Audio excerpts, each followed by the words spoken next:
Erin is with us in Los Angeles. Hi, Erin. Welcome to the EntreLeadership podcast. Hi, Dave. It's an honor to be able to speak with you. You too. What's up? I'm a hairstylist. I've been a hairstylist for 18 years, and I'm ready to step into my role as an owner. Currently, we have 3 part-time stylists, but my question to you is, would you buy a negative business? The 3 part-time stylists bring in about $1,260 a month, but the total rent and bills would be about $4,500 a month. Do you think I should move forward into buying this salon? Only if you see a way for that to stop real fast. The current owner does not do hair. He just bought it for a girlfriend, whatever. They went south, so he's been stuck with it ever since. He was asking $65,000 for it, which I offered $13,000. He said that was disrespectful. So then recently he dropped it down to $35,000, which is more in the ballpark that I was willing to kind of come up to. Okay, why would you pay $35,000? Well, I did the math on a build out in our area, just because there's not really a lot of salons in our area. So I did the math, and it was about $120,000 to $150,000 for a build out. So even if I the build out being the furnishings as well as the tenant improvements? Yes. The plumbing, equipment, all that stuff. The equipment. Yes. So how many bays are in there? 10. And you've got 3 filled. Correct. So you could fill those bays. Can you do that? Yes, absolutely. And it would take about 2 part-time or 1 full-time person in that would at least let me hit my break-even point. Okay. There's a couple of ways to place a value on a business. Yeah. The way you place a value on a business, number one, is if it has a profit, it's a multiple of profit. That's called a cap rate appraisal. And typically, you don't have a profit, so you can't use this one, okay? But if it made $10,000 and that business would be worth somewhere between 4 or 5 times that. So it'd be worth $40,000 or $50,000. That at $40,000, that's a 25% rate of return on your money. At $50,000, it's a 20% rate of return on your money. That's the most you should pay for something on profit, is 4 or 5 times net profit after all expenses are paid, including the salary of the manager. Okay. Now this one that doesn't apply to you, but I'm just giving you that. The second way that you can buy a business is what's called book value, which is what you're looking at. Okay. Correct. Which is you're buying, basically it's an asset buy. You're buying the tenant improvements, you're buying the equipment, you're buying the customers, you're buying the relationship with the 3 ladies, whether they stay, the idea that they're going to create $1,200 to offset your $4,500, right? All of that kind of stuff. Now, do you have the cash to do this? Yes. Okay. All right. And so the tenant improvements, let's put the shoe on the current owner's foot. Okay. Now, the only thing he can do is basically break this up and sell it by the chair. Correct. He can sell the chairs off. What's a used beauty salon chair worth, right? Not much. Yeah, okay? Nothing. Yeah. And what are all these tenant improvements, the actual stuff that's tacked to the wall that stays with the rented area is worth 0. Correct. Because you can't take the drywall down, use drywall and sell, okay? Correct. So all that crap, the electrical you put in, all that stuff, that's what it would cost to do it over. But that's, he's in a position that he has something that doesn't make money, so the only value it has is whatever the customer base is worth. If he had a customer list, somebody might buy that. If he had people that owed him money and he doesn't, that's receivables. That would add to the value. If he and whatever the auction price on the used furniture is.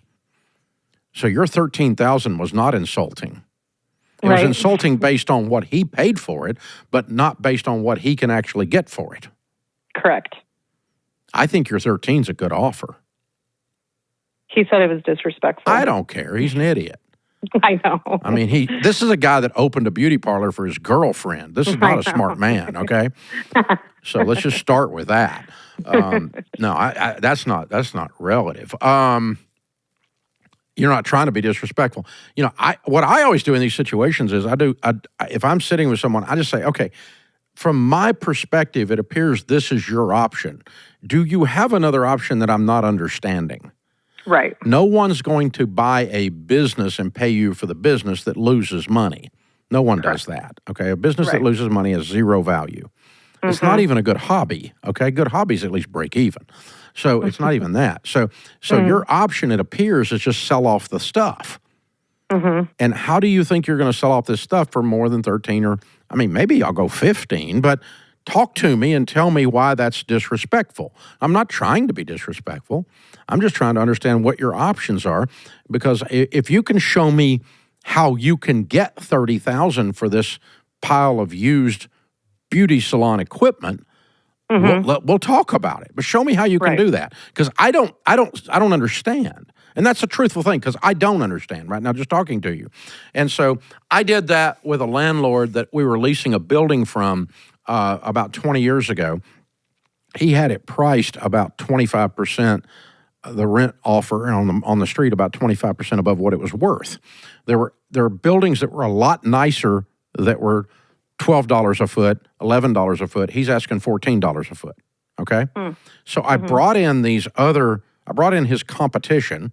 I said, I can go over and rent this building for $11 and look at it. It's nicer than this. I'm not being mean, but it is, and you know it is.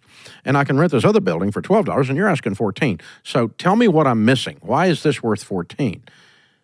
And he kind of, and he goes, well, I have to go home and think about it. All right. And he came back, and, we did a deal at 10. Because that's about what it was actually worth. But he actually, he had he had a false perception of what his options were. I said, if you were in my shoes, his name was Robert. Robert, if you were in my shoes, why wouldn't you go rent one of these other buildings for $11 or $12 instead of yours for $14? They're nicer and a better business park and everything. Why wouldn't you do that? And there's no answer to that, because any logical human would, right? And so that's what we're doing to your boy, okay? We're going to sit down with your boy and go, okay, what is it that if you were buying this, why would you pay? I don't want you to be insulted. I'm not trying to be insulting. I'm just trying to understand. And that's a great negotiating process, because what we're doing is we're helping him find reality. I wrote out a list of all the furniture and everything I thought what at full price value it would look like versus it used for 7 years since he's owned it. And that's when he said it was disrespectful. And I was like, I'm not trying to come up with a devalued, I'm not trying to depreciate the value of your business, but I'm just saying, like, this is what I think it's worth. Yeah. And I had a reason for it, and I asked, well, if you don't agree with that, can you give me your reasoning? And he's like, I don't need to come up with an itemized list for just a $65,000 sale. So I just don't think I'm negotiating with. You're not a particularly a businessman. You're not, you know what I mean? He's not bright. He's just an emotional character. And his little heart's broken, and the whole thing reminds him of the girl that left him. So, So, okay. I honestly, I think you could probably replicate this whole deal for $35K and take the 3 girls somewhere else. Yes. Okay.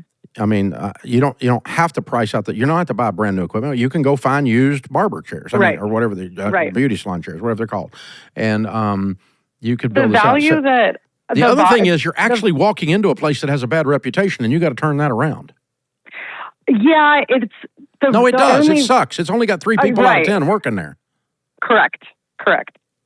It's not exactly a booming enterprise. It's going to take some work, that's for sure, yeah. And what do you want to bet a bunch of the people that used to come in there and get their hair or nails or whatever done, they knew about and were informed of all the drama?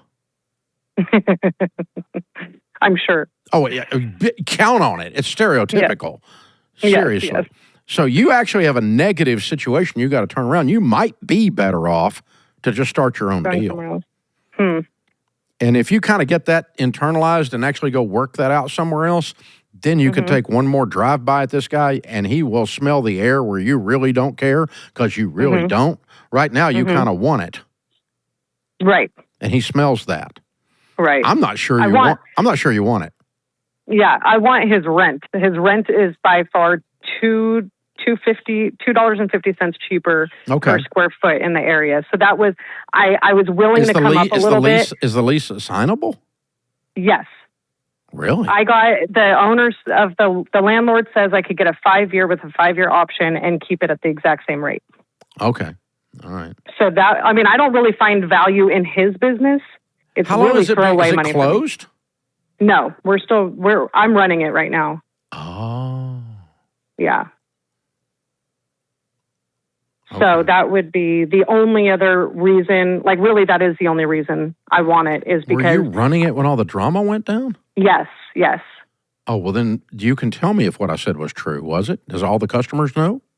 No, nobody knows because he doesn't live in our area. He doesn't they know come to our she was salon. there. You're not the girlfriend, No, are you? I guess I've only met her 3 times. She left right in the beginning, and he's just been holding on to it this whole time. Oh, okay. So the By drama's allowing been us to gone. run The on-site romance drama's been gone a Correct. while. Oh yeah, from day one. Okay, but Yeah. basically, the only stink on this thing is just that it smells like it's not winning. Correct. Okay, All right. And Yeah. you got to get that stink off of it. You know that. Yes.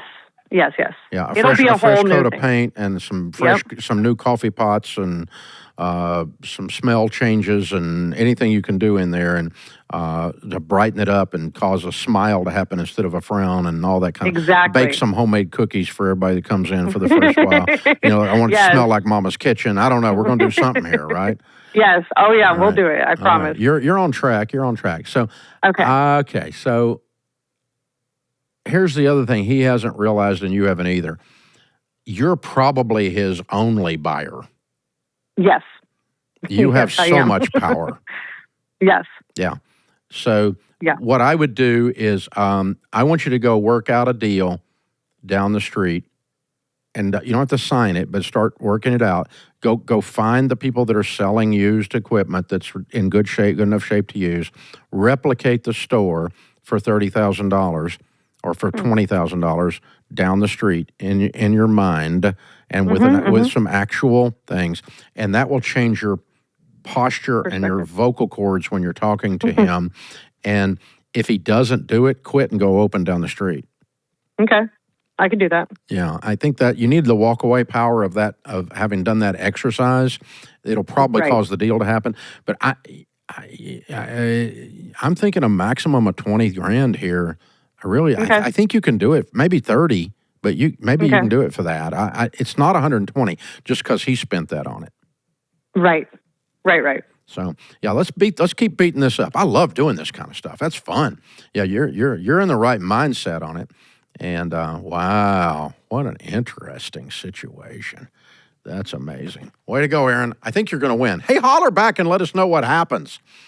The case of the abandoned beauty salon. We want to hear what happens. Yeah, that's great. I love it. Golly, I bought it for my girlfriend. Whoo!